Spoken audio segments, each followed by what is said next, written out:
So de Blasio just issued a warning to Brazil's president, Jair Bolsonaro. He told Bolsonaro not to come to the UN General Assembly because he's not vaccinated. We need to send a message to all the world leaders, including most notably Bolsonaro from Brazil, that if you intend to come here, you need to be vaccinated. If you don't want to be vaccinated, don't bother coming, because everyone should be safe together. Really? Because Bolsonaro already recovered from COVID, so he doesn't need the vaccine. No one who's recovered from COVID needs the vaccine. They have greater immunity than people who get the vaccine. This is insane. So Bolsonaro came anyway. He was photographed eating pizza in New York City. As you can see, he had to eat it outside because he's not vaccinated. Eduardo Bolsonaro is a Brazilian politician. He's the son of the president of Brazil. He joins us to respond to Bill de Blasio. Mr. Bolsonaro, thanks so much for coming on tonight. We appreciate it. So were you tempted, was your father tempted to cancel the trip to New York because the failed mayor didn't want him there?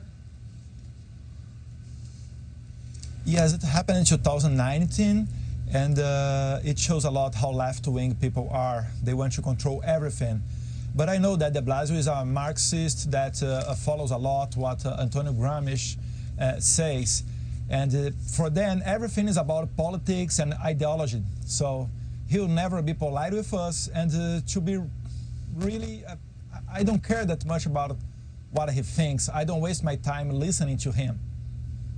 It's interesting. I love hearing the foreign perspective because sometimes people who don't live here see things with a greater clarity because they're not as caught up in the details. The first thing you said was de Blasio is a Marxist. That's obvious to you. Sure, yes, because this thing that when you think that you know what is better for the other people than the other people's opinion, it shows a lot about who you are. It's very strange, Tucker, that you as founding fathers, you gave a big example for the whole world when you make your Constitution and the First Amendment, because you said there that everybody, all human beings, have the right of the life and the liberty. And nowadays, looks like some politicians, they forgot about that. They just don't care about that. They will control everybody's life. And in a point that even the Taliban can talk, you know, true things about free speech to the big techs. So this is a crazy word. US is an example when you talk about liberty and democracy. So we are scared with what is going on in US. Oh, it's so sad to hear that. Do you think that when politicians in this country become totalitarian, when they strip the rights from the people they represent, that leaders around the world watch this and follow the example? Sure, yes, Tucker. Sure, yes. And I have an advice for the American people.